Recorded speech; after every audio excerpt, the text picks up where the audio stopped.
हिंदुस्तान का मिजाज तानाशाही बर्दाश्त करने का नहीं रहा है, लोकतंत्र के लिए खतरनाक है। लोकतंत्र, और जब लोकतंत्र नहीं बचेगा तो देश क्या बचेगा? आप बताओ। तुमसे बड़ा ना है अमेरिका वाला ना है, वो तो गरीबे आदमी पर ना अपना पुलिसिया जुल्म दिखाते हैं। ईडी, सीबीआई, अपराना ढिमका, सिर्फ ये सारा सिस्टम विरोधियों को कुचलने के लिए है। उसके लिए सब जायज है। वहां लव जिहाद नहीं है, वहां लव जिहाद नहीं हुआ है, अरे कंट्री जिहाद हो गया। ही तो सरकार की मंशा पे सवाल उठता है, क्योंकि सरकार की कथनी और करनी में सदैव अंतर रहा है। जो इसने कहा वो हुआ नहीं, और जो किया उसको बताया नहीं। तो आज साथी संचार ऐप जो आया है, उससे कहीं ना कहीं निजता का हनन होने का आशंका व्यक्त किया जा रहा है। और हमारे नेता बैरिस्टर असदुद्दीन ओवैसी साहब ने भी मजबूती के साथ अपनी बातों को रखे हैं। अगर उससे निजता का हनन हो रहा है तो निश्चित रूप से हम कहीं ना कहीं तानाशाही की ओर अग्रसर हो रहे हैं।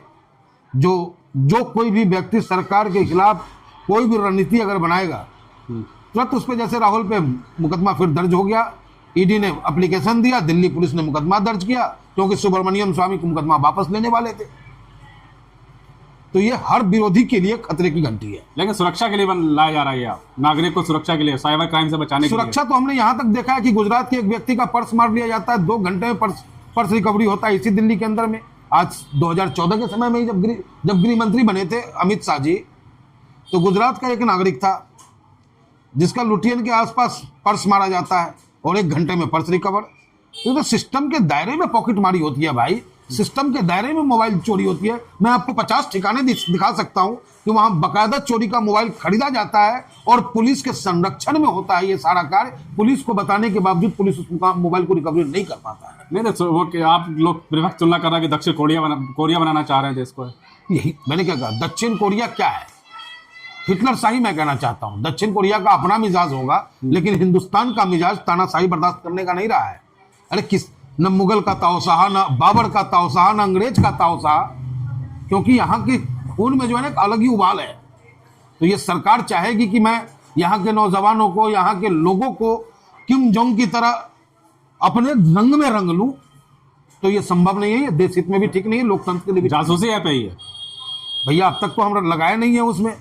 नहीं, लेकिन आरोप तो लगा रहे हैं ना कि जासूसी ऐप है। लेकिन अगर हमारा नेता कह रहा है तो हमारा नेता कोई नौमी फेल थोड़ी है। हमारे नेता वो थोड़ी है जो सर्टिफिकेट नहीं दिखाते हैं।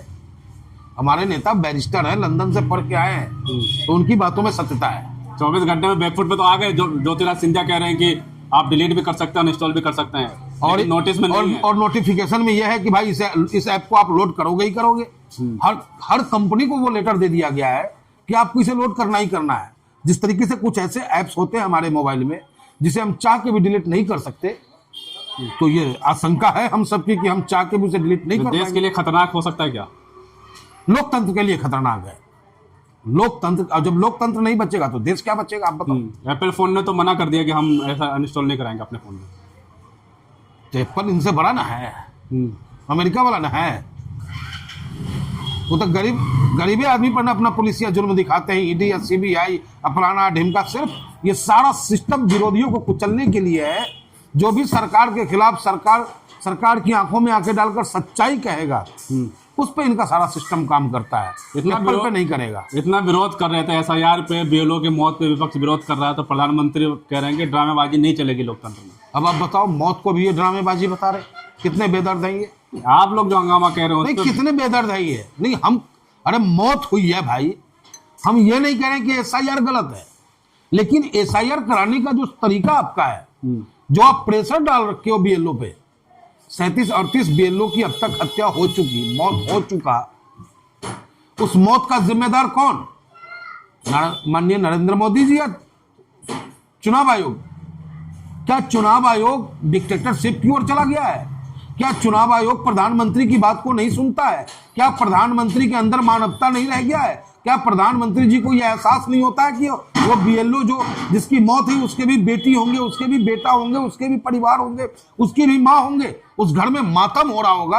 अरे प्रधानमंत्री जी, इतना तो दया आपके अंदर आनी चाहिए ताकि उस कम से कम एसआईटी के तहत ही उसकी जांच करा लो। क्यों उसकी मौत हो रही है भाई? चर्चा भी नहीं करना चाह रहे हैं। चर्चा तो खैर करना पड़ेगा इनको। शीतकालीन सत्र है लेकिन माहौल गर्म है। कालीन सत्र है, माहौल गर्म है, तो चर्चा होगी। जहां तक हमें पता चला है मंगलवार को एसआईआर पर चर्चा होगी। एसआईआर पे नहीं होगी, वोटिंग का कार्यप्रणाली को सुधारने पर चर्चा की बात की जा रही है। तो ये अब वो इधर से कान पकड़िए या ऐसे पकड़िए, पकड़ना तो पड़ेगा कान इनको। जो मौत हुई है उस मौत का जिम्मेदार इनको बनना पड़ेगा। जिनकी मौत है उस परिजनों को लाभ मिलना चाहिए, आर्थिक लाभ मिलना चाहिए। इन सारी बातों पे डिस्कस होना बहुत जरूरी है।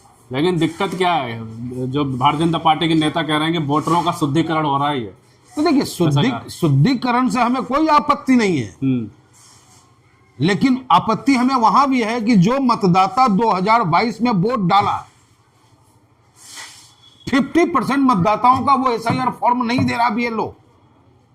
जब हम उसे ऐप पर, वोटर माई हेल्थ ऐप है, उस पर जब हम इपिक नंबर डालते हैं तो वहां नॉट रिजल्ट फाउंड दिखता है। तो ये क्या खेल है चुनाव आयोग महोदय? कहीं आप जाति विशेष, कहीं वर्ग विशेष का ही नाम काटने के चक्कर में तो नहीं लग रहे हैं? जबकि 2022 में मैं जहां रहता हूं इस शहीद नगर के अंदर में, मैं आपको हजारों आदमी ऐसे दिखा दूंगा जो आधार कार्ड लेकर के घूम रहा है, अपना पहचान पत्र लेकर के, उसे एसआईआर का फॉर्म नहीं मिला है। तो क्या खेल है ये? लेकिन योगी जी का बयान कह देते हैं डिटेक्शन सेंटर बना ले जाए हर जिले में और घुसपैठियों को बंद कर दे उसमें। और तो घुसपैठियों को ना बंद करेंगे कि हम हिंदुस्तानियों को बंद कर देंगे? इतना अलमा कलमा कि हम हैं? अलमा कलमा नहीं है भाई। हिंदुस्तान की माटी में बड़ा जान है। जो हिंदुस्तानी है ना, वो डिटेंशन सेंटर को भी उखाड़ के फेंक देगा। तो सीमा हैदर का बॉर्डर बनेगा कि नहीं बनेगा बॉर्डर? अभी तो प्रधानमंत्री जी बताएं। यानी कि उसके लिए सब जायज है।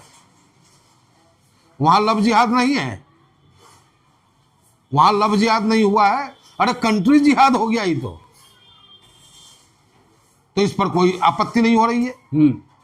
लेकिन आप तो खुश हो जाइए, हिंदू राष्ट्र बनने वाला है, यात्राएं निकल रही हैं। देखिए, यात्राएं निकलती रहती है, यात्राएं निकलते रहेंगे। बाबाओं का काम है अपना प्रचार प्रसार करना, वो धार्मिक प्रचार प्रसार करे, ठीक है, लेकिन राजनीति करने का काम हम लोगों का है, हम लोग पर रहने दें। जिसका जो काम है उसी पे छाजे।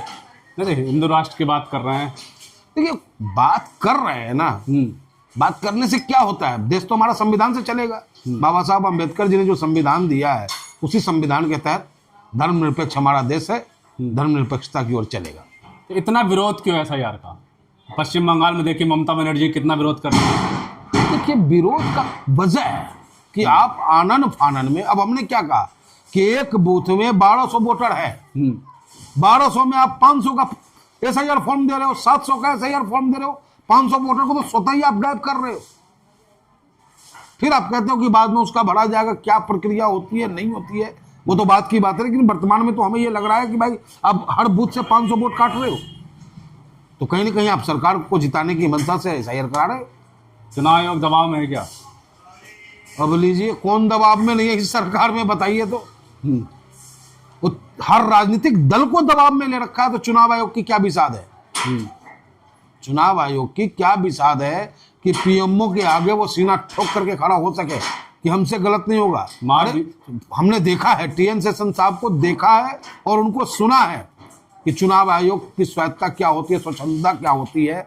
एसवाई किदवई साहब का हमने देखा है किस तरीके से उन्होंने बिहार में चुनाव कराने का कार्य किया। लेकिन आज इन्हें भी देख रहे हैं ज्ञानेश जी को, जो अज्ञानेश जी बन के बैठे हुए हैं। महाभियोग लाने की बात कर रहा है विपक्ष। आएगा, आएगा, बिल्कुल आएगा महाभियोग, क्यों नहीं आएगा? ये लोकतंत्र में राइट है हमारा। अगर सरकार का कोई भी निर्णय जनता पे भारी पड़ता हो तो हम विपक्षी दलों का धर्म बनता है कि हम जनता के हित में जो हो सकता है वो सरकार से हम लड़के उसको पूरा कराएं। एमआईएम को कैसे देखते हैं 2027 में? कहाँ देखते हैं यूपी में? 2027 में एमआईएम और भाजपा का ही चुनाव है, और बाकी है कहाँ, बता दो। गठबंधन हो गया क्या एमआईएम भाजपा का? बिहार में गठबंधन था क्या मेरा? बिहार में गठबंधन था मेरा।